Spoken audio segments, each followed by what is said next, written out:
Hello বন্ধুরা, আজকে চলে আসছি। আশা করি আপনারা খুবই ভালো আছেন। আপনাদের সামনে আমি ফার্স্ট সিম্পল টেন্সের নেগেটিভটা আলোচনা করতে যাব।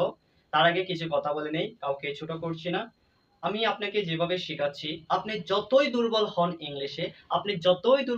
ইংলিশে, আপনি ইংলিশ শিখে যাবেন এবং ইংলিশটা আপনার মজা লাগবে, ইংলিশের প্রেমে পড়ে যাবেন। আপনাদের আশেপাশে অনেক টিচার, অনেক মেন্টর, অনেক ট্রেনার আছে আপনাকে ইংলিশ শেখাচ্ছে বা পড়াচ্ছে। তারা হয়তো আমি সবার প্রতি সম্মান রেখে কথাটা বলছি, তারা সকলেই জানে, কিন্তু হাতে গোনা কয়েকটা টিচারের কাছ থেকে আপনি ভালো শিক্ষাটা পাবেন। ঠিক আছে? তো আমার এই ভিডিওটা আপনারা যতই ইংলিশে দুর্বল হন না কেন, যদি দেখতে পারেন, একটা ভিডিও দেখলেই আপনি ইংলিশের প্রেমে পড়ে যাবেন। এটা আমি আপনাকে 100% গ্যারান্টি দিতে পারি। আপনি সাদা খাতায় কালো কলম দিয়ে লিখে নেবেন আমার কথাটা। ঠিক আছে? যদি ভালো না লাগে, আপনাকে আমি রিটার্ন দিয়ে দিব। জানি সময় রিটার্ন দেওয়া যায় না। আপনার ভালো লাগবে এই ক্লাসটা। ঠিক আছে? আমার প্রত্যেকটি ক্লাস ভালো লাগার কথা। ওকে?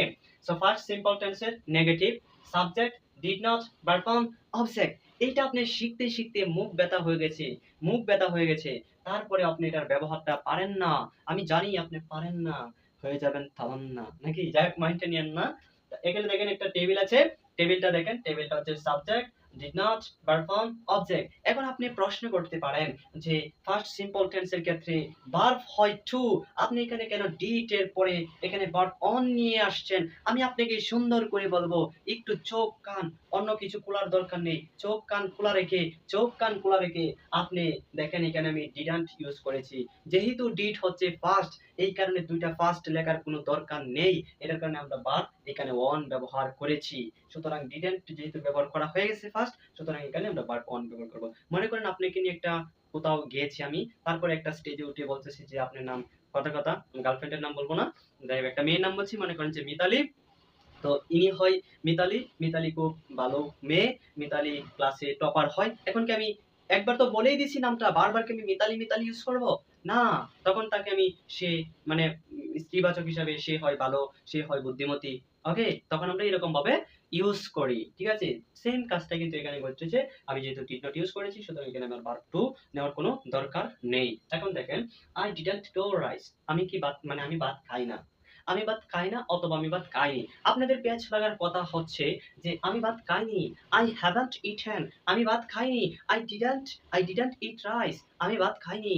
তাহলে আমরা কিভাবে বুঝবো যখন বাংলা আমাকে বলবে যে আমি ভাত খাইনি, I didn't eat rice বলবো নাকি I haven't eaten rice বলবো?